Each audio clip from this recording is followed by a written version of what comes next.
Inspigo. Inspiration on the go. Hai Inspigers, welcome back to Inspigo. Jadi kali ini kita akan ngobrol soal creative purpose, bagaimana seorang kreator bisa menyeimbangkan antara idealisme, bisnis, sama tanggung jawab sosial. This is very important ya.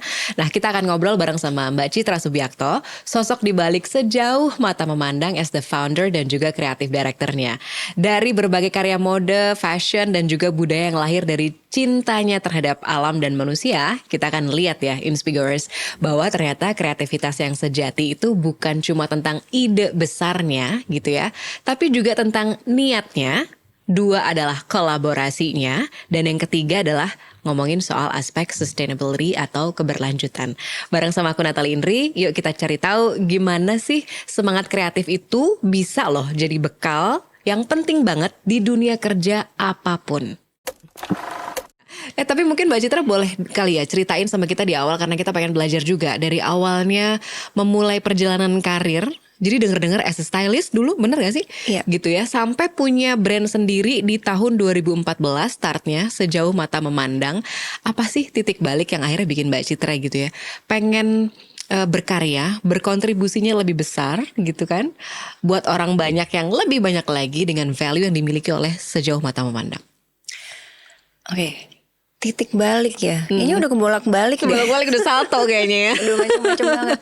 Tapi mungkin ada dua titik yang lumayan jadi pengingat ya. Waktu itu tahun 2018. Oke. Saya baca berita ada tentang ikan paus yang ditemukan meninggal di pinggir pantai, dan isi perutnya itu adalah semua benda-benda sekali pakai. Jadi ada styrofoam, ada plastik dan sebagainya gitu.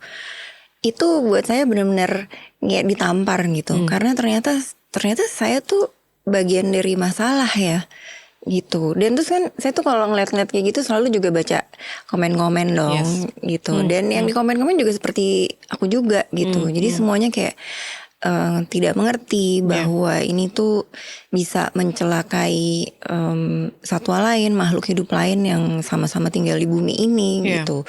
Terus dari situ saya ingin mengedukasi diri. Jadi saya menghubungi beberapa teman. Saya waktu itu menghubungi Kakak Sleng karena dia bagian dari Pandu Laut. Jadi saya pengen tahu apa sih yang terjadi dengan laut kita ini gitu. Kemudian kakak memperkenalkan saya dengan dua perempuan, yaitu Tiza Mafira dari Gerakan Diet Kantong Plastik Indonesia. Mbak Tiza. Kemudian satu lagi Switenia dari Diverse Clean Action. Jadi dari mereka kita kayak belajar lagi dari nol tentang semuanya ini gitu. Nah, kemudian kita itu setiap tahun kalau bikin motif baru, koleksi baru, tuh kita selalu bikin pameran.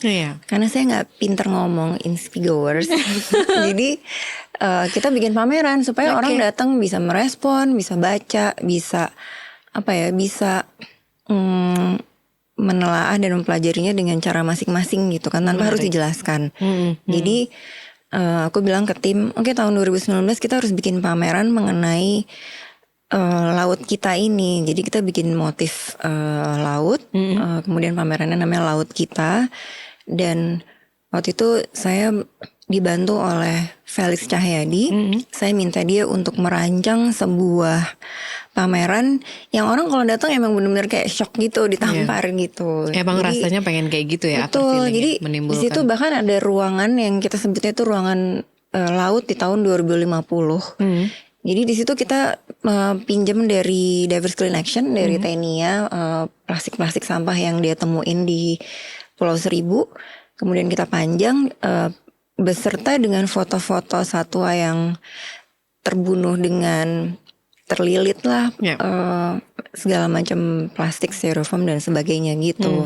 Jadi kemudian juga ada suaranya Tulus, dia membacakan narasi tentang fakta-fakta sampah di laut gitu. Jadi terus itu tuh benar-benar yang kita dengar gitu kan, ada kayak kakek dengan cucunya, terus si cucunya nanya, "Kakek, ini tahun 2050 lautnya nanti seperti ini," gitu. Kemudian ada seorang ibu yang dia keluar-keluar nangis karena dia punya anak. Jadi aduh, anak saya gimana nih gitu.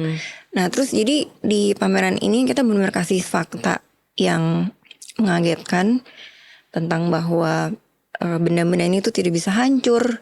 Kemudian kita juga kerjasama waktu itu sama Ekoton ID dari Surabaya. Saya baru tahu bahwa ternyata Indonesia itu masih mengimpor sampah kan. Jadi dari Surabaya dikirim tuh dan kita display juga gitu. Dan kemudian di bagian keluar, sebelum kita keluar tuh ada dinding yang memang kita menuliskan social media para NGO atau gerakan-gerakan yang menyuarakan hal-hal ini seperti Pandu Laut, tadi gerakan diet kantong plastik dan sebagainya gitu. Dan tentunya terakhir ada solusi-solusi sederhana seperti bisa bawa tas bahan untuk belanja, tumbler dan sebagainya. Seruan-seruan yang kita bisa lakukan dari hal-hal yang sederhana gitu ya. Itu. Yang sehari-hari. Benar. At least kita bisa melakukan sesuatu dan berkontribusi. Jadi yang datang kaget tapi juga diharapkan berubah gitu.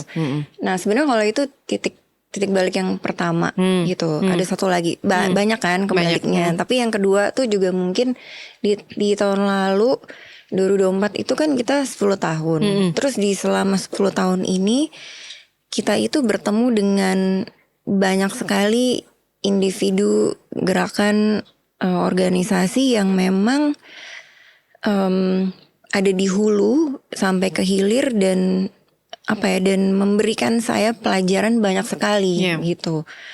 Dari petani, dari penenun, pemintal benang dan sampai kalau bagian dari inovasi misalnya pendaur ulang atau dan sebagainya gitu. Jadi terus kita berpikir gitu di tim ini tuh rasanya harus kita bagikan ke banyak lagi orang gitu supaya mereka bisa berkenalan dengan mereka atau bisa belajar dengan mereka atau bahkan membuat produk yang lebih bertanggung jawab gitu. Jadi akhirnya di 2024 di 10 tahun itu kita bikin namanya Studio Sejauh.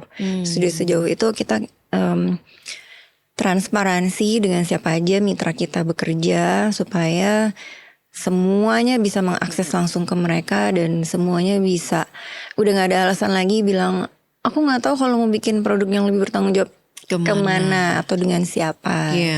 Gitu. Menarik banget. Jadi sekarang udah jalan 11 tahun. Hopefully akan terus berjalan dengan niat dan intention yang sama dan value yang sama sehingga bisa berkolaborasi dengan banyak pihak ya, makin banyak pihak.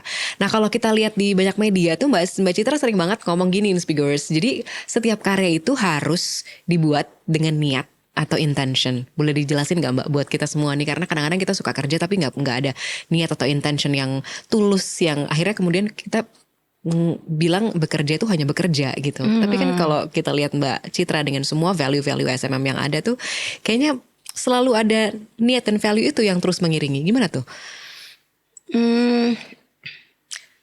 Kami belajar bahwa setiap karya itu sebenarnya seperti doa gitu. Jadi apa yang kita hasilkan itu adalah harapan baik sama juga dengan doa baik gitu. Jadi kan sebenarnya orang bisa pilih ya mau dia doa baik apa doa jahat gitu.